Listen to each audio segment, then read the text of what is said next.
présentation de la Corporation de développement économique de Victoriaville et sa région.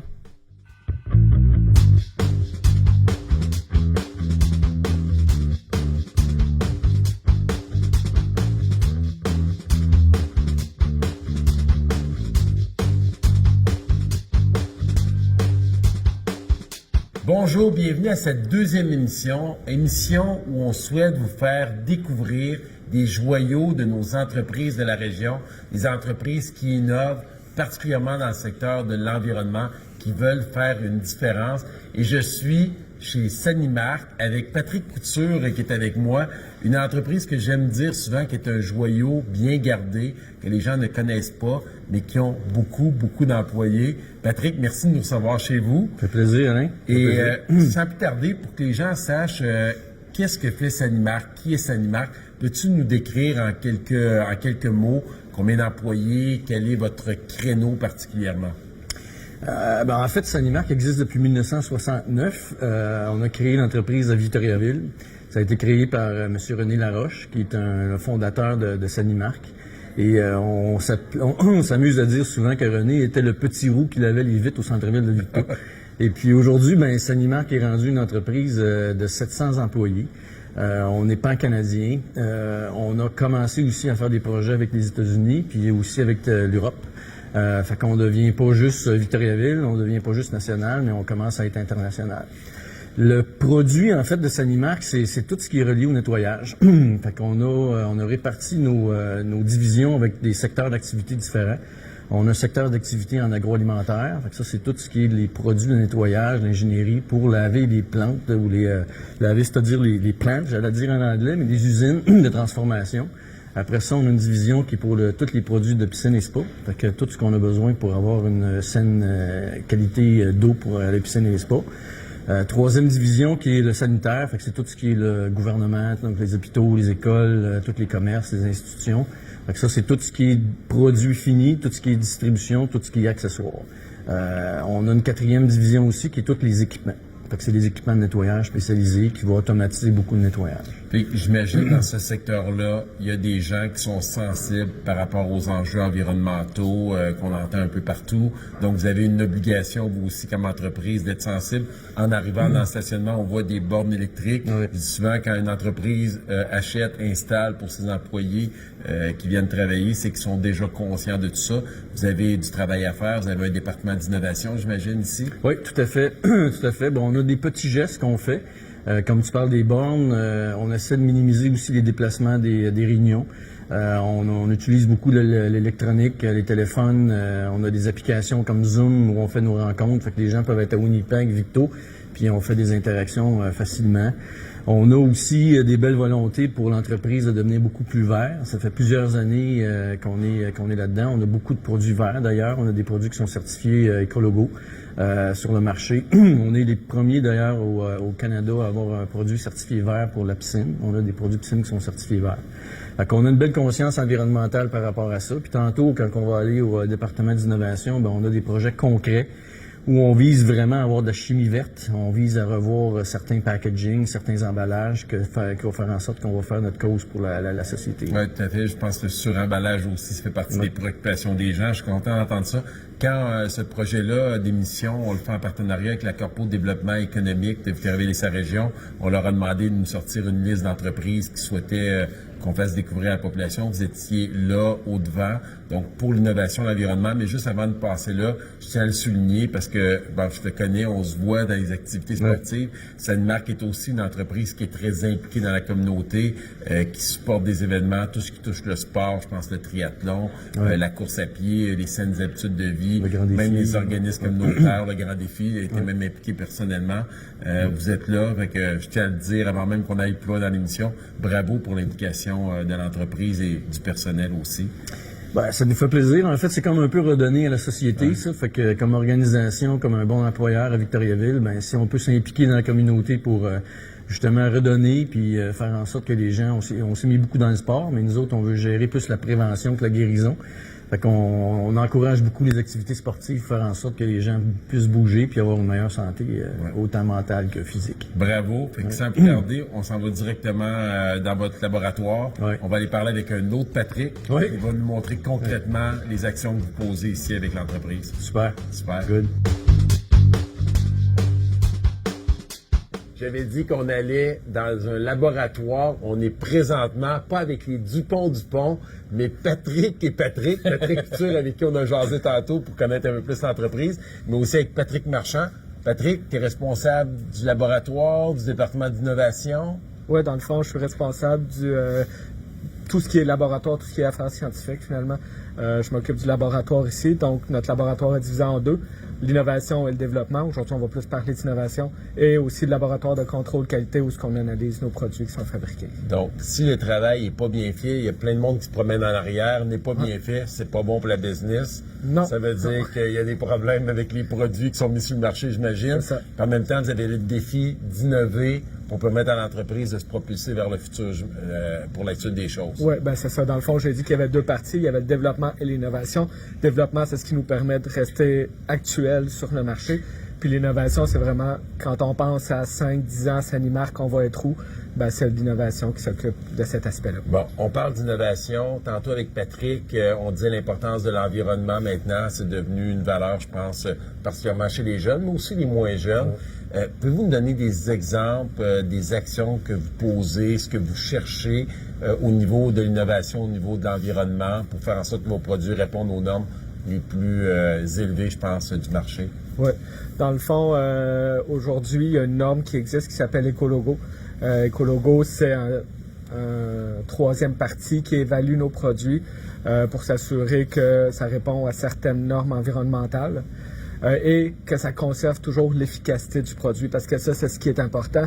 Dans le passé, beaucoup de produits étaient classifiés comme verts, mais ils étaient moins efficaces. Donc aujourd'hui, qu'est-ce qu'on veut? C'est des produits qui sont toujours aussi efficaces, mais qui ont un profil environnemental meilleur. Meilleur dans le sens de l'origine des produits, mais aussi dans la fin de vie du produit. Donc quand on le rejette puis que le produit se décompose, ben on veut pas que ça crée des choses nocives. Donc, dans ce sens-là, on travaille sur deux aspects, le contenu et le contenant. On a des projets pour améliorer tous nos produits, avoir un critère d'éco-conception qui s'améliore toujours, donc une classification qui s'améliore. Et on travaille aussi sur nos emballages pour éliminer tous les plastiques à usage unique qu'on entend beaucoup parler aujourd'hui. Il y a une loi qui s'en vient au fédéral, c'est déjà été annoncé pour bannir tout le plastique à usage unique. C'est ça. Généralement, dans nos produits, si on regarde ailleurs dans le monde, les contenants qu'on utilise sont pas nécessairement soumis à cette loi immédiatement, mais nous, on veut prendre d'avance là-dessus puis éliminer nos contenants de plastique le plus possible, ou du moins diminuer la quantité de plastique dans nos contenants. Génial. Là, je vais passer de Patrick à Patrick. Oui. Patrick, pour une entreprise, fait partie de l'équipe de gestion, de direction.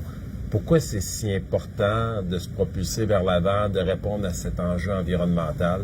Parce que certains vont dire que ça coûte plus cher, certains sont moins conscients, aiment mieux faire des produits plus rapidement et ensuite mettre ça sur le marché. Il doit avoir une raison pourquoi c'est une marque qui se lance dans cette aventure. C'est sûr, puis c'est une façon de se démarquer de la compétition, beaucoup. Puis Sanimark se bat avec des joueurs mondiaux qui eux aussi ont des objectifs environnementaux. Fait qu'on faut avoir de l'imagination pour concurrencer ces gens-là dans le marché. Fait que c'est sûr que pour nous, ça devient un positionnement stratégique. Et puis, il y a une conscience environnementale aussi qu'on a comme entreprise. On sait qu'on est une entreprise de produits chimiques, fait que déjà en partant, Patrick parlait d'écosystème ou éco-responsable. Ben pour nous, c'est toutes nos formulations, on veut qu'ils soient vertes le plus possible. Fait qu'on cherche de la biotechnologie, on cherche différentes solutions. C'est ces projets-là qu'on travaille actuellement pour nous aider tantôt à être une entreprise beaucoup plus verte. C'est assez spécial. On rentre ici, il y a des employés, laboratoires, on voit les bureaux administratifs, l'air, l'environnement des employés, là, c'est de toute beauté. Je pense que travailler chez Sanimark, ça doit être plaisant pour tout le monde. Mais de voir que des produits pour mettre dans le spa demandent tous ces tests, ces installations-là. Nous autres, on met ça, le client, là, le citoyen, on ne voit pas. On prend ça, on met ça dans le spa, on prend un produit pour se laver les mains. On n'est pas nécessairement conscient de tout le travail qui doit être fait pour ça. Je te dirais un produit facile, si on veut, quand on parle de l'idée jusqu'à la commercialisation, il y a de 500 000 heures qui est mis de travail. juste Attends un sur peu, ce peux-tu projet. répéter le chiffre? 500 à 1000 heures. 500 à 1000 heures Ouais. minimum pour un Ouais. projet facile. Pour un projet qui est facile. Ouais, c'est Et ça. un projet qui est plus complexe. Tu as Ah. parlé à 3 ans, 5 ans. Ouais. Puis là, on parle pas de la réglementation parce que nos produits sont réglementés aussi par Santé Canada. En fait, ça, des fois, c'est des démarches qui peuvent prendre de 1 à 3 ans, dépendamment du produit qu'on veut lancer sur le marché. Fait que ça, quand la formule est finie, on a fini notre job de laboratoire, mais après ça, il faut aller à Santé Canada, faire approuver notre formulation, puis voir si vraiment tout est correct pour Santé Canada. Fait que Donc- ça, c'est des processus qui sont aussi très Donc, longs. une entreprise qui n'a pas nécessairement un plan visionnaire peut réussir à court terme, mais à long terme, moyen terme, C'est si elle très veut difficile. innover, si elle veut répondre aux normes les plus sévères de l'industrie, puis même se propulser à l'avant, comme vous le dites, vous respectez plus que les normes au niveau mondial. Là. C'est tout à votre honneur, vraiment, bravo. Là, j'ai vu quelque chose sur le côté. Je suis très curieux. Là, les gens vont le voir. Des petits canards. Là, mes enfants, moi, sont rendus grands. Là, j'en avais des jaunes dans le bain quand on essayait de les occuper là, pour en même temps qu'on faisait le grand lavage. Ces petits canards-là, ça sert à quoi? Qu'est-ce que ça fait dans un laboratoire de scientifiques? Dans le fond, quand on développe des produits de nettoyage ou des produits pour les industries agroalimentaires, il y a beaucoup de tests qui doivent être développés à l'interne. Puis après ça, il faut qu'on vende notre produit, donc il faut qu'on fasse des petites démos pour montrer l'efficacité du produit. Puis c'est souvent le fun d'avoir des petits objets qui vont accrocher le visuel des gens. Donc on avait utilisé des petits canards pour, quand on a développé un lubrifiant pour les chaînes dans l'agroalimentaire, les chaînes de montage. Donc on utilisait le petit canard, on le faisait glisser pour montrer qu'avec le lubrifiant, le petit canard se rendait plus loin que sans lubrifiant. Moi, j'essaie d'imaginer l'employé le matin qui a reçu le mandat d'aller pousser des canards. J'aurais aimé cet employé-là. On aime s'amuser quand même. C'est correct, honnêtement, il avait frappé ma curiosité. Fait que, hey, sincèrement, un gros merci pour tout ce que vous faites. Je tiens à le souligner. C'est un peu l'objectif de l'émission, que la population en apprenne plus sur nos entreprises de la région, les entreprises qui créent de l'emploi, mais qui sont impliquées socialement. On en a parlé avec Sanimark, qui est dans, on pourrait les nommer le grand défi, le tournoi, la Coupe Canada Sanimark, le triathlon, l'Arbre de joie, il n'y a pas tellement longtemps, vous étiez impliqués. On voit les employés sont actifs, mais de voir aussi que vous êtes sensible à ça, tout le monde, puis mettez les efforts, protéger l'environnement, ben, c'est fantastique. certain. Fait que bravo, un gros merci, Patrick Marchand, je vais le souligner, bon. Patrick Couture. Yes, Puis merci. vous féliciterez tous les employés lorsque vous les croiserez pour moi. J'espère que vous avez aimé ce segment de l'émission. Vous en avez appris un peu plus sur Sanimark. Et sans plus tarder, on va se diriger pour aller découvrir un autre fleuron de notre région à Kings et Falls, Cascade. Et j'aime bien faire ça à chaque émission. Attention. Comme vous voyez, avec la magie de la télévision, on est passé de chez Sanimark directement à Kings et Falls, chez un autre grand fleuron de notre région, Cascade, pour vous parler encore une fois d'innovation, d'environnement, de développement durable. Et sans plus tarder, j'invite Carl à se joindre à moi. Allô, Carl, ça va bien? Ça va bien, Alain? Merci Ouais. de nous recevoir dans Plaisir. ton département, dans un des multiples bâtiments qu'il y a à Kings et Falls. Je pense que quand on passe dans le village, on ne peut pas faire autrement que voir Cascade est bien implantée dans la région. Carl, on est ici. Les gens, lorsqu'ils entendent le mot Cascade, ils voient, ils entendent papier de toilette, rouleau essuie-tout. Mais Cascade, c'est beaucoup plus que ça comme entreprise. Effectivement. Puis il y a des gens qui préparent le présent et le futur. Peux-tu nous parler un petit peu de ton quotidien, des gens avec qui tu travailles, de ton département? Parfait. Oui, bien sûr. Moi, je suis responsable du centre d'innovation chez Cascade au niveau corporatif. Notre centre, on est une équipe multifonctionnelle. Donc, il y a des gens de marketing, il y a des gens techniques, il y a des gens en intelligence artificielle, il y a des gens de tous les secteurs. Pourquoi? Parce que pour faire l'innovation, ça prend plusieurs facettes pour vraiment avoir des succès. Donc, c'est une équipe qui regarde les innovations, pas aujourd'hui, on ne travaille pas sur les innovations tactiques, mais on travaille sur les innovations plus stratégiques, moyen et long terme. Et puis, quelques exemples que je vais te donner. On travaille, exemple, en intelligence artificielle. Fait qu'on va travailler en intelligence artificielle, comment on peut utiliser nos données pour améliorer notre efficacité opérationnelle. On va travailler aussi en intelligence artificielle au niveau de la chaîne d'approvisionnement. Donc là, on a un projet actuellement qu'on tente d'améliorer le transport. Donc, tout le transport qu'on fait chez nos clients ou à l'interne, souvent on a des retours à vide. Donc, ça a des coûts, ça fait beaucoup de gaz à effet de serre. Donc, là, on utilise les données pour être capable de maximiser ou diminuer le plus possible notre millage à vide, en maximisant tout le réseau routier qu'on a autant au Québec qu'en Ontario. Ça, c'est un exemple d'un projet qu'on travaille. On travaille actuellement aussi sur un projet de recyclage des plastiques. Comme tu sais, les plastiques... Ouais. Donc, il y a beaucoup de technologies. Ça, pour les gens qui nous écoutent, il y a un projet, ça a déjà été annoncé au fédéral. Ils veulent bannir le plastique à usage unique. Ouais. Donc, c'est clair que des entreprises comme Cascade, comme beaucoup d'autres, vous devez vous propulser dans le futur puis voir comment vous allez vous comporter maintenant. Effectivement. Puis une des problématiques avec le recyclage des plastiques, c'est bien sûr, il n'est pas très recyclé, mais il y a beaucoup de plastique mélangé. Nous, on est en train de regarder avec une start-up, actuellement, on est en phase pilote, de comment recycler les plastiques qui sont tout mélangés. Donc, les différentes sortes de plastiques. Actuellement, il n'y a aucune technologie qui le permet dans le monde. Puis là, on a cette start-up-là québécoise qui a développé ça avec l'Université de Sherbrooke. Et là, on est leur partenaire. On va être probablement l'industriel qui va mettre ça. L'idée, c'est de recycler le plus de plastique possible et de faire une valeur ajoutée avec le plastique tout mélangé. Ça, c'est un deuxième projet. Troisième projet qui est très connecté sur notre business. Bien sûr, tu sais que nous autres, notre fibre qu'on utilise pour faire nos produits, c'est la forêt urbaine, c'est ce que les gens mettent dans le bac bleu. Donc, on ne possède pas de forêt. Donc, s'il y a une décroissance actuellement des papiers d'impression ou des papiers journaux, nous, ça nous affecte directement sur notre approvisionnement. Donc, on a parti un projet pour trouver des fibres alternatives et des technologies partout dans le monde. Fait qu'on a fait un appel à tous les startups dans le monde qui auraient des technologies ou des fibres alternatives ou les deux, de façon à nous aider à trouver les fibres de demain. On a eu 100 applications, 100 startups dans le monde. On en a présélectionné 30 qui étaient dans le scope du projet. On en a, avec toute l'équipe interne, des gens techniques, des gens de développement durable, ainsi de suite, on a sélectionné 10. Et de ces 10-là, la direction a choisi 5 startups à lesquelles on accélère l'idée, c'est de les emmener le plus près possible d'une collaboration. Donc, on peut voir, il y a je vais donner des exemples. Il y a tout le recyclage des cartons de lait, des cartons de jus, qui actuellement ne sont pas recyclés. C'est de la belle fibre pour nous autres. Il y a... Qu'est-ce que vous pourriez faire, là, juste pour que les gens comprennent cette fibre-là? L'objectif, c'est de l'emmener où par la suite? On pourrait refaire des papiers de toilette, des essuie-tout, parce que c'est de la fibre vierge qui a été blanchie. Quand vous regardez un carton de lait, il y a un film de plastique à l'intérieur, puis il y en a un à l'extérieur, mais à l'intérieur, c'est de la belle fibre que nous, on pourrait avoir accès.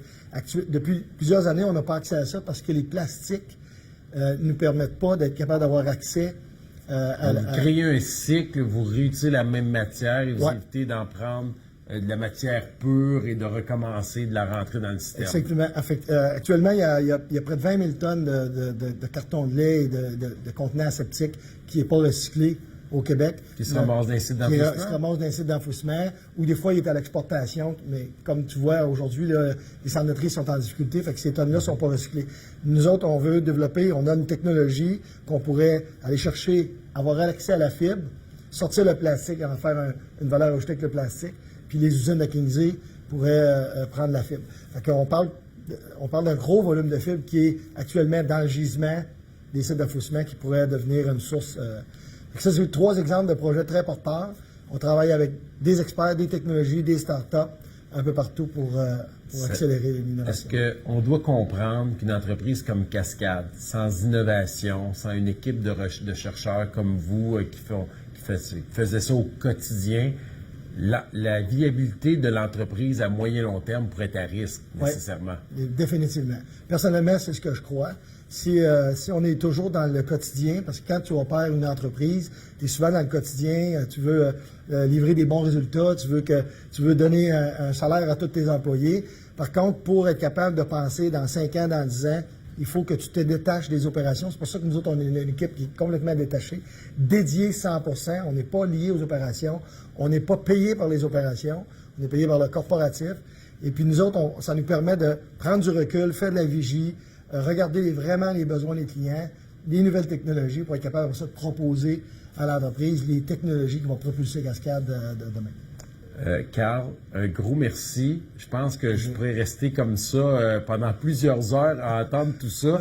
On avait 7 minutes avec toi, puis il y a une autre personne que j'aimerais vraiment interviewer pour qu'elle puisse nous parler de ce que fait Cascade au niveau du développement durable. C'est Marie-Ève Chapdelaine que tu connais très bien. Très bien. Alors, un gros merci encore. Plaisir. Bravo pour ton travail, bravo Merci à pour toute notre l'initiative. équipe. Puis je pense que les gens vont en connaître un peu plus sur ce que fait Cascade. On voit les camions sur l'autoroute, mais vous êtes une grande fierté pour toute la région au complet. Merci de prendre le temps. Ça fait plaisir, merci. Et sans plus tarder, on va aller voir Marie-Ève. La magie de la télévision. J'ai changé Carl pour Marie-Ève, chef de l'aile. Ça va bien, Marie-Ève? Ça va très bien, merci. Merci de nous recevoir chez Cascade. Je suis ici avec toi parce que tantôt on parlait avec Carl d'innovation, mais là, on va parler de développement durable. Cascade a une équipe de développement durable. Peux-tu nous en parler un peu plus? Bien sûr. Une équipe de 4 personnes avec des champs d'expertise différents, bien évidemment, on se complète comme équipe. Et notre mandat, nous, dans le fond, c'est d'assurer le leadership de Cascade en matière de développement durable. Ça ne doit pas être facile parce qu'il me semble que Cascade, on les voit toujours en haut de la pyramide de ceux qui sont à l'avant-scène. Donc, vous êtes là pour les monter encore plus haut? Oui, maintenir, monter. On est là pour veiller à ce qui se passe à l'externe. On est vraiment en train de souvent d'évaluer le macro, qu'est-ce qui se passe au milieu international, pour essayer de voir c'est quoi les tendances, qu'est-ce qui s'en vient, puis sur quoi on devrait travailler. Donc, on essaie de voir, de prédire l'avenir, qu'est-ce qui s'en vient comme belle pratique. Le but étant qu'on demeure toujours à l'avant-scène dans les bonnes entreprises responsables. On fait figure de proue, on est souvent à la tête des palmarès, on est reconnu comme une entreprise responsable.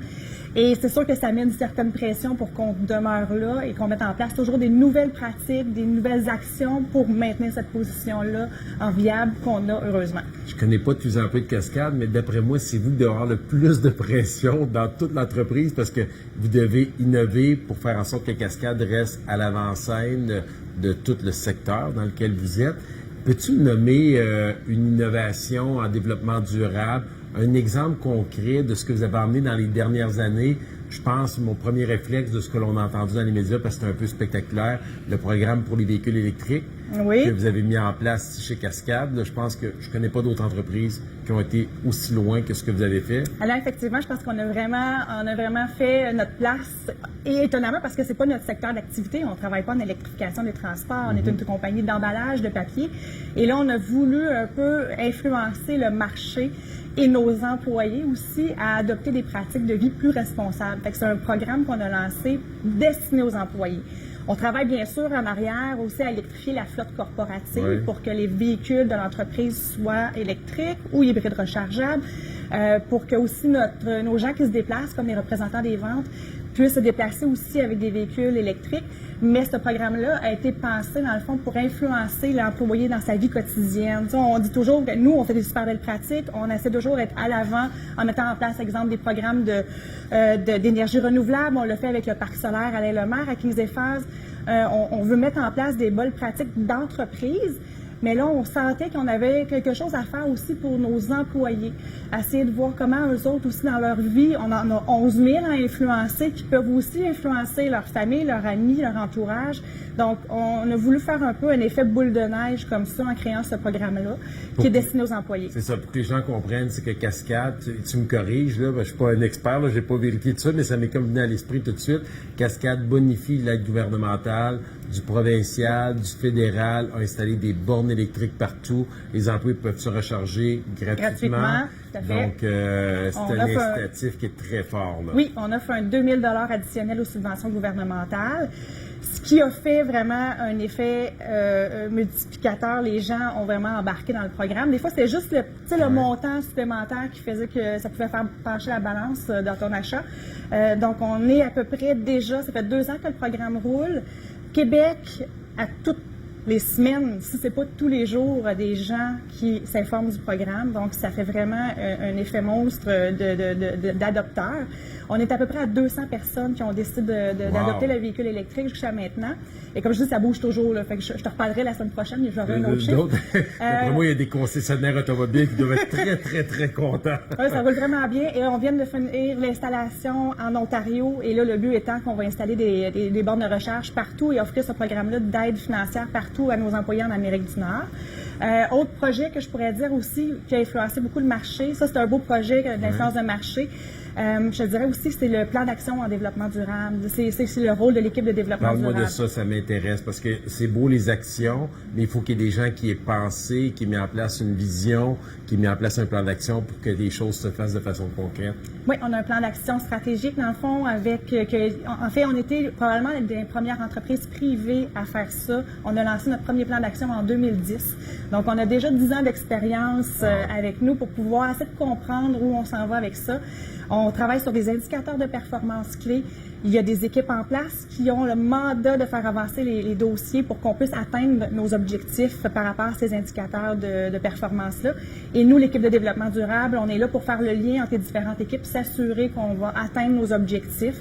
Et puis, en fait, toujours faire emmener des réflexions, toujours envers de nouveaux enjeux. Des fois, il y a des nouveaux enjeux qui arrivent et puis on va essayer de voir comment on peut les inclure aussi dans notre plan d'action en développement durable. Est-ce que c'est difficile de mobiliser les gens à l'intérieur de l'entreprise? Parce que ça, je me fais poser la question. Alain Reyes venait de Victoriaville, l'ancien maire, là, le député, puis on arrive à des endroits, puis tout le monde veut bien faire, mais ils ont de la difficulté à faire changer les mentalités. Moi, j'ai toujours dit, j'ai le sentiment que si les gens sont ouverts plus rapidement, la culture est bien installée, c'est-tu la même chose dans l'entreprise? Oui, je pense qu'il y a toujours un rôle d'éducation à faire aussi. C'est notre mandat aussi d'essayer de faire avancer les perceptions, changer les perceptions, pas les faire avancer, mais aussi défaire des mythes. Donc oui, je pense qu'on a des gens qui adoptent l'entreprise. C'est sûr que les gens qui vont travailler chez Cascade ont souvent la flamme plus verte, ont toujours des valeurs un peu plus profondes en termes de développement durable, d'engagement environnemental, mais c'est pas tout le monde, dans le fond, qui est au même niveau. L'objectif un peu, c'est d'essayer d'emmener les gens à avoir des réflexions, des discussions. Donc oui, on répond à beaucoup de questions aussi dans notre quotidien, l'équipe de développement durable, dans des questions qui peuvent être aussi basiques. Est-ce qu'un set de lumière, ça se récupère ou je mets ça dans le bac ou j'envoie ça au vidange? Que quelque chose d'un peu plus sur les plastiques, on a souvent des questionnements. Donc, on est là pour accompagner aussi nos gens à l'interne pour essayer de les faire évoluer dans des discussions ou en fait dans des réflexions personnelles aussi. Merci beaucoup, Marie-Ève. Vraiment, j'aurais aimé ça rester encore plus longtemps avec Carl et avec toi. C'était fantastique. Je pense que les gens ont pu en apprendre un peu plus sur ce que vous faites sur le terrain chez Cascade et ce matin où on a été chez Sanimark. Les gens qui écoutaient l'émission, j'espère que vous avez apprécié cette deuxième émission qu'on vous a concoctée avec la TVCBF, que je tiens à remercier, et la Corporation de développement économique de Victoriaville et sa région qui nous accompagne dans ce beau projet. Si vous avez aimé, je vous invite à partager l'émission, à en parler avec vos amis. C'est encore un plaisir. On se revoit le mois prochain. Bye-bye. Cette émission est une présentation de la Corporation de développement économique de Victoriaville et sa région.